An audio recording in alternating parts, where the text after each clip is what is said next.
and welcome to Unit 3. Today we're going to talk about research in psychology. So the last two units we talked about, why psychology as a science, why it's important, a little bit about why it is why we use a scientific method and in what way. Well, we're going to elaborate on that. That was Unit 1. Unit 2, we talked a bit about the history. So we're going to shift now to research. How is research conducted? How can we state the things that we say about psychology? How do we support these theories? What kind of research is being conducted? Okay, and that's what we're trying to pick apart so that as we move throughout this class, if you see a research method or a research study, you can call it to question and say, hey, that's interesting and an interesting approach to this topic. Why didn't they try this way? That's where I want your mind to start getting to. What do you see as things that could be done better in studies or things that were done well? We're just going to get the basics today, though. We're going to, research methods can be so convoluted, so I'm going to try to stick to the core. And, from this kind of core, we have different deviations, but we're going to look at learning objectives. So articulate the difference between correlational and experimental designs. These are the two most often used research designs in psychology. Understand how to interpret correlations. Understand how experiments help us to infer causality. Understand how surveys, causality is the fancy word for cause and effect. Understand how surveys relate to correlational and experimental research. Explain what a longitudinal study is and list the strength and weakness of different research designs. The research design that psychologists pick is one that will be most efficient and beneficial to their hypothesis and their resources. Sometimes we may want to conduct a study watching children grow throughout their lifetime. That is possible if you have the funds, but there are risks and benefits that come with that. And depending on what you're studying, it may not always be worth it. So let's start with the basics of experimental research. Experimental research helps us to test our hypothesis, a very specific hypothesis. Specific testable prediction. So remember when I talked about way back in Unit 1 where I said we had Coke bottles and Mentos, and I'm going to put different amount of Mentos in the same amount of Coke bottles? Maybe in the same amount of sunlight? I don't know. Right? That's an experiment. I have a testable prediction about that. And I want to make sure that in my experiment that any conclusion I draw from it can be attributed to the variables I manipulated. Now what does that mean? Well, I'm going to use that basic example of the Mentos in the Coke bottle to represent our experimental research, and then I'm going to move to a psychological study. So experimental research, we're trying to test a certain hypothesis. If I believe that children will become aggressive after playing 2 consecutive hours of Fortnite video games, that's my hypothesis, okay? I have to find a way to test it so it can be reliable and systematic. So with experimental research, we have to operationalize our definitions or concepts. That's a fancy way to say, we have to define them. So how do I define 2 hours of playing Fortnite? Is it a console game? Is it a PC game? Do they play it straight through? Do they have a little break to use the bathroom? I have to operationalize how I'm going to use those variables. Aggression. We all know what aggression is, but how would I measure that? That's another thing we have to look at. How would I operationalize aggression in their interactions? Passive aggression or aggressive aggression? Where they're actually hitting someone or maybe doing more passive aggressive acts. How would I measure that? Or maybe how would I measure the aggression from there? Do I have a self-report survey for children? Or do I put them in an environment and watch them do things and see how it changes their behavior? You see, there's so many different paths to take. So we have to operationalize our concepts, because if I'm going to measure aggression or happiness, these abstract terms, I have to understand them, and I have to know that when I'm writing them down in my little research write-up, that you can replicate the study using the same criteria that I put forward. So if I have a definition of happiness, I'm going to make sure that it can be relatable and followed by the next researcher in the study. Maybe one of you wants to replicate it. You have to know what you're measuring. We use random assignment in different studies. So we have, usually in experimental research, we have a control and an experimental group. So let's say this is an easier one. Let's say I wanted to test the effects of an antidepressant on depression levels. I have to define what I consider depression levels and how I'm going to assess that, right? And I have to look at the medications. So I'm going to have two groups of people who experience depressive symptoms. This is a quasi-experimental design, but nonetheless. I'm going to give one group the medication, and I'm going to give the other group a placebo or a fake pill to make them think they're getting the medication. And I'm going to test that pill's effects on their depression. I'm going to measure their depression with a depressive inventory afterward. I have to make it so there is an equal chance of all participants getting into either the experimental or control group. This is kind of like, since we have so many individual differences, like there's going to be differences in depression levels for this study.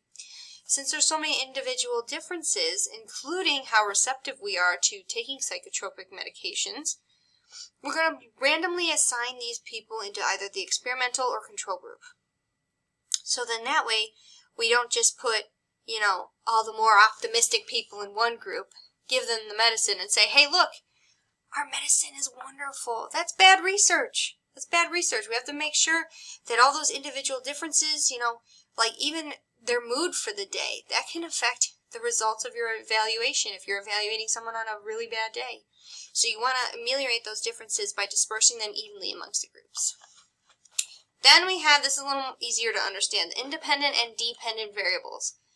Independent is exactly as it says. It's strong, it's standalone, it's what you're manipulating.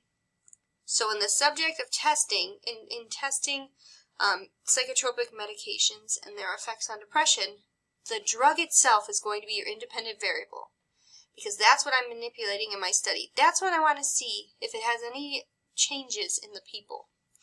The dependent variable is what you are measuring as a result of your manipulation. So in this case, I'm measuring depression levels as they relate to my manipulation of this psychotropic medication.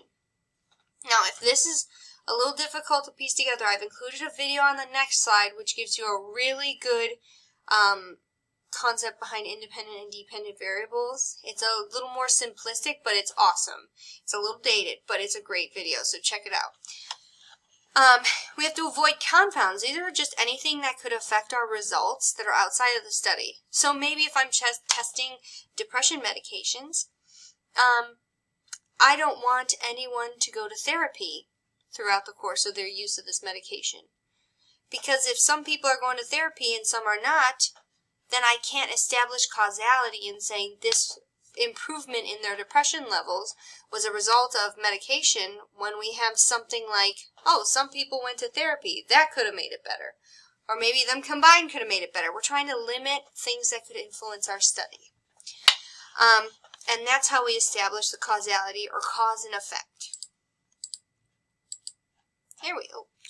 So there's the video if you want to watch it. It's great. Now, correlational research. Correlational research looks at how well variables correspond with one another. This is really important. So when you hear on the news like, oh, drinking 5 beers a day leads to longer life expectancy, they're usually citing correlational research, and they're usually minimizing it, let's be honest. Usually these studies are really involved. But correlation does not equal causation. You may have heard this term. It means that correlation, just because two things are associated, doesn't mean there's a cause and effect relationship. It doesn't mean there isn't a cause and effect relationship, but it doesn't mean that we are trying to say, hey, this causes, one causes the other. So when we talk about how well variables correspond, we're looking at positive, negative, no correlation. And their strength is determined on a scale of -1 to +1. The closer you are to 1, the stronger the correlation. It doesn't matter if it's negative or positive. One's not greater than the other, just whether they are closer to 1. The positive or negative sign just shows you the direction. Positive correlation, the two variables go up and down together. So as we see an increase in homework, we see an increase in stress in students. That is going to be a positive correlation. A negative correlation, I don't know. I'm trying to think of one off the top of my head.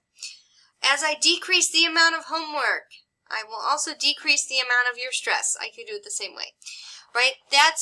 They're both going downward, but they're occurring together, so they are positive, increase or decrease together. Negative, as one variable increases, the other decreases. So this could be, as the amount of time children sit playing on their electronic devices increases, the amount of time they spend reading decreases. Those are two variables, and they're occurring in different directions. We saw as our iPad time increases, our reading time decreases. I'm making these up as I go. And then no correlation. So positive correlation looks like this image on the left. Negative looks like the image on the far right. And no correlation, the image in the center. Those dots.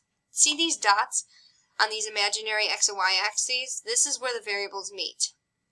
So you have variable A on the x-axis, variable y on the b-axis, and then we plot them where they meet. And, the straighter the line, the tighter the line of those plot points, the higher the correlation. So we do have issues with this. We can't establish causality. We can't say one causes the other. So I noticed that children who play video games that are shooter games are more aggressive. That's a positive correlation. But I can't say one causes the other. I'm just saying they occur together. Because there could be an issue with directionality. It could be the video game is causing aggression, or it could be that aggressive children like aggressive video games. I can't say which variable is causing the other. And then there's another issue. There could be a third variable. There could be something else entirely underlining this correlation that I just haven't accounted for or didn't think of. Or something that could be at work that we don't know. Correlational research is still very useful because it helps us find associations. It's more helpful for things like you can't experiment with. Like, if I want to measure the effects of divorce on children and look at a correlational study, I can do that because I'm just measuring, maybe their feelings or attitudes about it. I can't make that an experiment, a true experiment, because that would involve divorcing the children's parents, which is highly unethical. It's not a true experiment. So keep that in mind. Correlational research is very useful for looking at how variables correspond. Qualitative designs are great. These are your things that I feel like these are the things that get the movies made about them. These are harder to study topics. You still want to observe them, but we can't necessarily, or maybe there isn't as much information about them, so we can't conduct this widespread study. So case studies, for example, are really good. These are usually focused on one individual or small group of individuals where we examine their cases. And one notorious case study is of Sybil. So this was a woman who was diagnosed with multiple personality disorder, now called dissociative identity disorder. She didn't actually have it years later, but it turned into this whole big case study. It was a book, and then some movies came. But they're not always wrong. They're just very subjective because the researcher is going to pick and choose what details to put in. It'd be kind of like if I picked one of you as a case study and wrote different details about your life, like your background, your diagnosis, and what I thought. So they're very detailed, offers good information into things that aren't as common, but they're very subjective. And then we have participant observation. So this is just watching people, think of this as like the undercover cop. So the embedded observer is this idea. Leon Fessinger did this in a cult study, where basically this cult believed that in the end of times aliens were going to take them up and all their worldly possessions. And since it was, he couldn't outright ask them about their different belief systems, he was studying cognitive dissonance. He pretended he was in the cult and infiltrated it to kind of gather information, which that's really scary to me, but he did it, and that's the idea of participant observation, being kind of like a participant or a confederate, kind of undercover in there. So think of that undercover cop. Last thing for this particular video, quasi-experimental designs. These are like experiments, but random assignment is not used. So in that example where I said, hey, let's check the effects of divorce on children, I cannot make that a true experiment and divorce the children's parents and watch what chaos unfolds. We have ethical guidelines for that reason. But what I could do is divide those children into two groups. One group with children whose parents are still married, and one group with children whose parents are divorced.